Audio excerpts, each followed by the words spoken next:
विद्यार्थियों, आज का हमारा टॉपिक है अकबर की विजय और अकबर की विजयों के तहत आज हम उत्तर भारत की विजय का अध्ययन करेंगे। बैराम खां के पतन के बाद अकबर पर हरम की महिलाओं का विशेष प्रभाव रहा और 1560 तक 1562 तक जो हरम की जो महिलाएं थी या स्त्रियां थी उनका मुख्य रूप से शासन संचालन में विशेष प्रभाव रहा। अकबर की उम्र इस वक्त 18 वर्ष की थी और इस समय अकबर पर महाम अनगा का विशेष प्रभाव था और ये जो 2 वर्ष का जो समय है इसको मुगल इतिहास में पर्दा शासन या पेटीकोट शासन के नाम से जाना जाता है। अब हम अकबर की विजयों पर बात करते हैं। अकबर की जो विजय है हम उनको 3 भागों में बांट सकते हैं। 1558 से 1576 तक अकबर ने उत्तर भारत को जीता, जबकि 1580 से 1596 तक अकबर ने पश्चिमोत्तर जो जातियां हैं उनको जीतने का प्रयास किया और 1598 से लेकर 1601 तक अकबर दक्षिण की विजयों में लगा रहा। अब हम सबसे पहले अकबर के द्वारा जो उत्तर भारत की विजय की गई उस पर इस वीडियो लेक्चर में या इस व्याख्यान में हम अध्ययन करने का प्रयास करते हैं। तो अकबर ने सबसे पहले मालवा को जीतने का प्रयास किया और मालवा विजय उसने 1561 में की। मालवा पर अधिकार करने के लिए अकबर को 2 बार प्रयास करने पड़े। मालवा का जो शासक था वो बाज बहादुर था और वह ऐसा कहा जाता है कि वह संगीत का बहुत ज्यादा प्रेमी था। साथ में ही अपनी पत्नी रूपमती के साथ वह सदैव ही संगीत और नृत्य के कार्यों में लगा रहता था। ज्यादा उसने अपने प्रशासन पर ध्यान नहीं दिया, जिसके कारण उसका जो प्रशासन है वो कमजोर पड़ गया था और इसीलिए 1561 में मुगलों की ओर से आदम खां को मालवा की विजय करने के लिए भेजा और साथ में ही पीर मोहम्मद को उसके साथ भेजा गया। मुगल सेना सारंगपुर से 20 मील दूर तक पहुंची, तब बाज बहादुर सचेत हुआ और उसने भी अपनी सेना 29 मार्च 1561 को मुगल सेना से लड़ने के लिए भेजी। इस युद्ध में बाज बहादुर है वो पराजित हुआ और वो भाग खड़ा हुआ और अकबर की सेना के द्वारा बाज बहादुर की संपूर्ण संपत्ति पर, यहाँ तक कि जो उसकी जो प्रेयसी थी रूपमती वो भी आदम खां के हाथों लग गई। इन परिस्थितियों में उसकी जो प्रेयसी थी रूपमती उसने जहर खाकर अपनी जीवन लीला को समाप्त कर लिया। आदम खां और पीर मोहम्मद ने यहाँ पर जनता पर बहुत ज्यादा अत्याचार किए, जिससे कि अकबर बहुत नाराज हुआ और उसने इन परिस्थितियों में शमसुद्दीन अतंगा खां को प्रधानमंत्री बनाया और उसकी सलाह पर उसने आदम खां को मालवा से बुलाकर पीर मोहम्मद को वहां का गवर्नर बना दिया था। बाज बहादुर जो कि 1561 में पराजित होकर खानदेश भाग गया था, अब वो असीरगढ़ और बुरहानपुर से सैनिक सहायता लेकर उसने पीर मोहम्मद पर आक्रमण कर दिया, जिसका कि पीर मोहम्मद सामना नहीं कर पाया और वह पीर मोहम्मद मांडू की तरफ भाग गया और बाज बहादुर ने पुनः मालवा पर अधिकार कर लिया। जब इसकी सूचना अकबर को मिली तो अकबर ने 1562 में अब्दुल्ला खां उज्बेक के नेतृत्व में एक सेना मालवा भेजी और उसने अब्दुल्ला खां उज्बेक ने बाज बहादुर को पराजित किया और वह उसने मालवा से बाज बहादुर को निकालकर पुनः मालवा पर अधिकार कर लिया। अकबर ने इस परिस्थितियों में पीर मोहम्मद को क्षमा कर दिया और उसको 2000 का मनसब बना दिया या मनसबदारी उसको प्रदान कर दी और इस प्रकार से जो मालवा है वो मुगल साम्राज्य में मिला लिया गया। अब बात करते हैं कि 1561 में ही जौनपुर में विद्रोह होता है और चुनार पर अधिकार करने का मुगल सेना के द्वारा प्रयास किया गया। तो जिस समय आदम खां मालवा को विजय करने में लगा हुआ था, उसी समय जो मोहम्मद आदिल शाह है उसका जो पुत्र था शेर खां, उसने सेना एकत्रित करके जौनपुर पर आक्रमण कर दिया था और वहां का जो मुगल गवर्नर था खाने जमा, उसको वहां से हराकर भगा दिया था और साथ में ही बहुत से हाथी और अन्य जो सामग्री है वो उसने स्वयं अपने अधिकार में कर ली थी। और जो थोड़ा बहुत सामान था वो उसने अकबर को भेजा था। जब सारी चीजों की पता अकबर को लगा तो वो बहुत ही नाराज हुआ और वह स्वयं सेना लेकर जौनपुर की तरफ चल पड़ा। जब खाने जमा ने बादशाह को यहाँ पर आते हुए देखा तो उसने कड़ा नामक स्थान पर बादशाह से भेंट की और जो सारा सामान है वो उसने अकबर को लौटा दिया और अकबर ने उसको क्षमा कर दिया और वहां पर उसने उसे जौनपुर का पुनः गवर्नर बना दिया। इसी समय बादशाह अकबर ने आसफ खां को चुनारगढ़ का जो किला है उसको जीतने के लिए भेजा और 1561 में चुनार पर मुगलों का अधिकार स्थापित हो गया। अब बात करते हैं मेड़ता पर किस तरह से मुगलों का अधिकार हुआ। तो 1562 में सरफुद्दीन को जो कि जिसकी जो जागीर थी वो अजमेर के निकट थी, उसको मेड़ता दुर्ग को विजय करने के लिए भेजा गया। मेड़ता का जो दुर्ग था या मेड़ता का जो शासक था वो जयमल था। यद्यपि उसने और उसके जो राजपूत सहयोगियों ने बहुत ही वीरता के साथ मुगल सेना का मुकाबला किया, लेकिन वो पराजित हुए और इस तरह से जो मेड़ता का जो दुर्ग है उस पर मुगलों का अधिकार हो गया। अब हम चर्चा करते हैं गोंडवाना की विजय, जो कि 1564 में लड़ी गई थी। गोंडवाना का जो प्रदेश था वह मध्य प्रदेश में स्थित था, एक हिंदू राज्य था और यहाँ पर रानी दुर्गावती अपना जो पुत्र था वीर नारायण उसकी संरक्षिका के तौर पर राज्य कर रही थी। ऐसा कहा जाता है कि दुर्गावती बहुत ही वीर और साहसी शासिका थी। अकबर अपनी विजय नीति पर चल रहा था, इसलिए 1564 में अकबर ने आसफ खां को गोंडवाना की विजय करने के लिए भेजा। रानी दुर्गावती ने भी मुगलों की सेना का सामना किया, लेकिन जब वीर नारायण युद्ध में घायल हो गया तो रानी दुर्गावती को बहुत धक्का लगा और इन्हीं परिस्थितियों में रानी को भी 2 तीर लग गए, जिससे कि वह भी घायल हो गई और शत्रु के द्वारा पकड़े जाने और अपमानित होने की आशंका से रानी ने स्वयं आत्महत्या कर ली। उसके पश्चात वीर नारायण ने मुगलों का सामना किया, लेकिन वो भी इस युद्ध में पराजित हुआ और राजपूत स्त्रियों ने इस समय जौहर कर लिया और किले पर मुगलों का अधिकार हो गया और मुगलों ने यहाँ से बहुत सारा सामान उनको हाथ लगा, हीरे जवाहरात, साथ में ही बहुत सारे हाथियों पर मुगलों का अधिकार हुआ। अब बात करते हैं चित्तौड़ की विजय, जो कि बहुत ही मुख्य विजय है अकबर की, और यह जो विजय की थी 1568 में की थी। ये जो चित्तौड़ की जो विजय है, इसको जीतने का जो मुख्य कारण था कि जो मेवाड़ का जो राणा था उदय सिंह, वो मुगलों को विदेशी समझता था। साथ में ही राणा उदय सिंह ने मालवा का जो भूतपूर्व जो शासक था बाज बहादुर, उसको अपने यहाँ पर शरण दे रखी थी, जो कि मुगलों का विरोधी था। तीसरा, अकबर चित्तौड़ दिल्ली से गुजरने वाले मार्ग पर स्थित था और दिल्ली अहमदाबाद के बीच यातायात जब तक सुरक्षित नहीं हो सकता था जब तक कि अकबर का चित्तौड़ पर अधिकार नहीं हो जाता। साथ में ही मेवाड़ के राणा को जिसे संपूर्ण भारतवर्ष के जो राजपूत राजा है वो अपना नेता समझते थे, उसको अपने अधीन किए बिना अकबर उत्तरी भारत में अपनी सर्वोच्च सत्ता स्थापित नहीं कर सकता था। साथ में ही मेवाड़ ने अभी तक अकबर की अधीनता को स्वीकार नहीं किया था और उसकी जब तक वह अकबर की अधीनता को स्वीकार नहीं कर लेगा, जब तक जो राजस्थान के जो दूसरे राज्य थे वो अकबर की अधीनता को स्वीकार करने के लिए तैयार नहीं थे।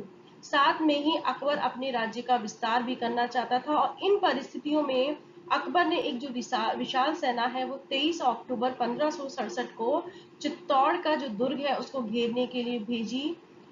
यद्यपि जो राजपूत सरदारों ने राणा उदय सिंह को अरावली की पहाड़ियों में सुरक्षित भेज दिया और जो दुर्ग का जो रक्षा का जो भार था वो जयमल नाम के राठौड़ और पत्ता को सौंप दिया गया।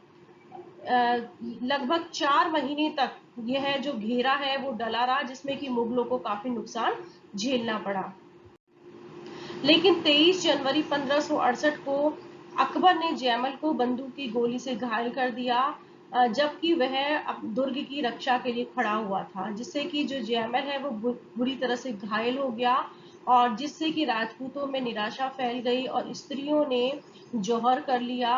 अगले दिन अकबर ने जयमल और पत्ता की वीरता से बहुत प्रभावित हुआ और आगरे के किले के द्वार पर उसकी स्मृति में उसने प्रस्तर मूर्तियां स्थापित करवाई और इस तरह से चित्तौड़ पर अकबर ने अधिकार कर लिया और वहां पर उसने आसफ खां को चित्तौड़ का गवर्नर नियुक्त करके वह स्वयं आगरा लौट आया। लेकिन चित्तौड़ और उसके आसपास के भागों के अलावा मेवाड़ का जो बाकी का जो इलाका था वो अभी भी राणा उदय सिंह के ही अधिकार में रहा। अब हम बात करते हैं रणथंभौर की विजय की, जो कि 1569 में की गई थी और जो रणथंभौर पर जो हाड़ा राजपूत था सुरजन राव उसके अधिकार में था, जो कि मेवाड़ के अधीन था। और फरवरी 1569 में अकबर ने एक बड़ी सेना लेकर रणथंभौर के किले को घेर लिया था। यह जो घेरा है लगभग 1.5 महीने पड़ा रहा और बाद में सुरजन हांडा ने अपने जो दोनों पुत्र थे दूध और भोज उसको अकबर की अधीनता स्वीकार करने के लिए भेजा। ऐसा कहा जाता है कि जो आमेर का जो शासक था भगवान दास उसके समझाने बुझाने से सुरजन हांडा ने भोर का जो किला है रणथंभौर का जो किला है उस वहां पर अकबर को समर्पित कर दिया और इस तरह से 22 मार्च 1569 को रणथंभौर पर मुगलों का अधिकार हो गया। अब बात करते हैं कालिंजर की विजय। कालिंजर की विजय भी अकबर के द्वारा 1569 में ही की गई। इस समय जो कालिंजर के जो दुर्ग था या कालिंजर पर रीवा के राजा रामचंद्र के अधिकार में था। अगस्त 1569 में अकबर ने मजनू खां को इस दुर्ग पर अधिकार करने के लिए भेजा था। रामचंद्र था वो अकबर की शक्ति से परिचित था, इसलिए उसने ज्यादा विरोध नहीं किया और उसके द्वारा आत्मसमर्पण कर दिया गया। रामचंद्र को इलाहाबाद के पास एक जागीर दे दी गई और कालिंजर पर मुगलों का अधिकार हो गया। अब बात करते हैं मारवाड़, बीकानेर और जैसलमेर पर किस तरह से अकबर का आधिपत्य स्थापित हुआ 1570 में। अकबर ने नवंबर 1570 में नागौर की यात्रा की थी और यहाँ पर जो जोधपुर का राजा था चंद्रसेन अकबर की सेवा में उपस्थित हुआ। इसी तरह जो बीकानेर का जो शासक था कल्याणमल उसने भी अपने पुत्र राय सिंह को के साथ वह नागौर आया और उसने अकबर की अधीनता को स्वीकार कर लिया और इसी का अनुसरण करते हुए जो जैसलमेर का जो शासक था हर राय उसने भी अकबर की अधीनता को स्वीकार कर लिया और अकबर ने बीकानेर और जैसलमेर के राजघराने के साथ वैवाहिक संबंध स्थापित किए और इस तरह से 1570 में मेवाड़ को छोड़कर बाकी पूरे राजस्थान पर अकबर की अधीनता को स्वीकार कर लिया था। अकबर के द्वारा 1572 और 73 में गुजरात को विजित किया गया। गुजरात विजय के बहुत सारे कारण हैं, जिनमें जो मुख्य कारण है कि गुजरात बहुत ही संपन्न और समृद्धशाली प्रांत था। साथ में ही जो गुजरात था वो बहुत ही अच्छा व्यापारिक केंद्र था और वहां से तुर्की, सीरिया, फारस, ट्रांस आक्सियाना और यूरोप के देशों से व्यापार होता था। साथ में ही गुजरात मक्का जाने वाले हज यात्रियों के रास्ते में भी पड़ता था, इसलिए सुरक्षा की दृष्टि से वो गुजरात पर अधिकार करना चाहता था। इसके अलावा अकबर के जो विद्रोही संबंधी थे मिर्जाओं ने यहाँ शरण ले रखी थी और वो गुजरात की अव्यवस्था से लाभ उठाकर वो शक्तिशाली बन गए थे। साथ में ही जो गुजरात का जो शासक था मुजफ्फर खां वो बहुत ही अयोग्य शासक था और उसके जो अमीर और जो सरदार थे वो सत्ता प्राप्त करने के लिए आपस में संघर्ष करते रहते थे। इन सारे कारणों के कारण अकबर ने गुजरात को जीतने का निश्चय किया और सितंबर 1572 में वह स्वयं एक सेना लेकर गुजरात विजय के लिए चल पड़ा। मुगलों को कोई ज्यादा विशेष विरोध का सामना नहीं करना पड़ा और नवंबर में अकबर के द्वारा अहमदाबाद को अपने अधिकार में कर लिया गया और अकबर ने खाने आजम को गुजरात का गवर्नर नियुक्त कर दिया। लेकिन अकबर के गुजरात से पीठ फेरते ही गुजरात में विद्रोह हो गया। मोहम्मद हुसैन मिर्च जो कि दौलताबाद भाग गया था वो वापस गुजरात आ गया था और उसने असंतुष्ट अमीरों से मिलकर अहमदाबाद पर आक्रमण कर दिया था। इन परिस्थितियों में खाने आजम ने अकबर से सहायता मांगी और जिससे कि अकबर फतेहपुर सीकरी से चलकर वहां पहुंचता है और उसने मोहम्मद हुसैन मिर्जा को पराजित किया और उसको बंदी बना लिया। एक अन्य जो प्रमुख सरदार था या विद्रोही था, इख्तियारुल मुल्क, वो भी मारा गया और लेकिन शाह जो मिर्जा था वो किसी तरह से बचकर बाहर निकला। इस तरह से यह विद्रोह है वो पूर्ण रूप से समाप्त हो गया और 5 अक्टूबर 1573 को अकबर पुनः फतेहपुर सीकरी लौट आया। गुजरात विजय से अकबर के साम्राज्य की जो पश्चिमी सीमा है वो समुद्र तक फैल गई, जिससे पुर्तगालियों के साथ उसके संबंध स्थापित हुए।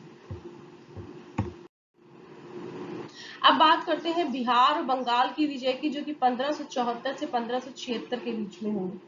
सुलेमान किरानी ने सूर्यवंश के पतन के बाद अपने को बिहार का स्वतंत्र शासक घोषित कर दिया था और 1568 में उसने अकबर की अधीनता को स्वीकार कर लिया था। लेकिन उसकी मृत्यु के बाद उसका जो पुत्र था दाऊद खान, उसने अपनी स्वतंत्र सत्ता की घोषणा कर दी थी। बल्कि उसने न केवल स्वतंत्र सत्ता की घोषणा की थी, बल्कि उसने मुगल जो क्षेत्र था जमानिया, उस पर भी आक्रमण कर दिया था, जिससे कि अकबर बहुत ज्यादा क्रोधित हुआ और उसने बंगाल बिहार पर अधिकार करने के लिए 1574 में उस पर आक्रमण कर दिया और उसे बिहार से उसने भगा दिया और प्रांत को मुगल राज्य में मिला लिया गया। अब बात करते हैं मेवाड़ विजय के लिए किस तरह से अकबर के द्वारा प्रयत्न किए गए और मेवाड़ को जीतने के लिए 21 जून 1576 को हल्दी घाटी का युद्ध लड़ा गया था। 1572 में राणा उदय सिंह की मृत्यु के बाद जो उसका जो प्रतापी जो पुत्र था राणा प्रताप सिंह, वो गद्दी पर बैठा। इस समय जो राजस्थान के जो अधिकांश जो राजा थे वो अकबर की अधीनता को स्वीकार कर चुके थे, लेकिन राणा प्रताप ने अपनी स्वतंत्र सत्ता को कायम रखने का निश्चय किया था और इसके लिए उसने अकबर से संघर्ष करने का भी निश्चय किया। यद्यपि अकबर के द्वारा अपने कुछ प्रतिनिधियों को राणा प्रताप को समझाने के लिए भेजा गया, जिसमें कि जलाल खान, मान सिंह, राजा भगवंत दास और राजा टोडरमल थे, लेकिन राणा प्रताप ने उसकी अधीनता स्वीकार करने से मना कर दिया। और इन परिस्थितियों में अकबर ने 1576 में कुंवर मानसिंह और आसफ खां की अध्यक्षता में एक शक्तिशाली जो सेना है वो मेवाड़ को जीतने के लिए भेजी। और इसी तरह से जो राणा प्रताप है वो वहां पर पहले से ही तैयार था और 18 जून 1576 को दोनों ही सेनाओं का आमना सामना हल्दी घाटी के मैदान में हुआ। शत्रु सेना ने राणा प्रताप की सेना को चारों ओर से घेर लिया था और इन परिस्थितियों में प्रताप के कुछ जो स्वामी भक्त सैनिक थे, उन्होंने राणा के घोड़े की लगाम पकड़कर उन्हें युद्ध क्षेत्र से बाहर कर दिया। और इस समय जो वीरा झाला है, उन्होंने राणा प्रताप का मुकुट धारण करके मेवाड़ सेना का नेतृत्व किया, लेकिन उनकी हिम्मत टूट गई और वो जो युद्ध क्षेत्र से भाग निकले। और इस तरह से बहुत सारे जो राजपूत सैनिक हैं वो मारे गए और इस तरह से हल्दी घाटी के युद्ध में राणा प्रताप की हार हुई। लेकिन इस युद्ध के बाद मुगल इतने थक गए थे कि उन्होंने राणा का और उसकी सेना का पीछा नहीं किया और गोगुंदा, जिसे राणा ने खाली कर लिया था, राजा मानसिंह ने दूसरे दिन उस पर अधिकार कर लिया, परंतु उससे आगे उसे कोई विशेष सफलता हाथ नहीं लगी। अकबर ने मानसिंह को वापस बुला लिया था और उसके बाद अकबर ने शाहबाज खां, सैयद कासिम, सैयद राजू और सैयद हाशिम जैसे जो अनुभवी जो सरदार हैं उनको मेवाड़ से युद्ध करने के लिए भेजा। लेकिन राणा प्रताप ने उनका आधिपत्य स्वीकार नहीं किया। यद्यपि राणा प्रताप को अपने परिवार के साथ बहुत सारे कष्ट झेलने पड़े। इसी समय 1585 के बाद अकबर अपनी उत्तर पश्चिमी सीमा की तरफ ध्यान देना उसने आरंभ कर दिया था और इसका लाभ महाराणा प्रताप ने उठाया और अपनी मृत्यु से पहले महाराणा प्रताप ने चित्तौड़ और मांडलगढ़ को छोड़कर सारे मेवाड़ पर पुनः अपना अधिकार स्थापित कर लिया। महाराणा प्रताप के बाद उसका पुत्र अमर सिंह उत्तराधिकारी बना और उसके विरुद्ध भी अकबर ने सेनाएं भेजी, किंतु वह पूरे मेवाड़ को जीतकर उसे अपने राज्य में नहीं मिला सका। इस प्रकार से मेवाड़ और अकबर का संघर्ष न केवल राजस्थान के इतिहास में बल्कि भारतवर्ष के इतिहास में एक गौरवपूर्ण स्थान रखती है।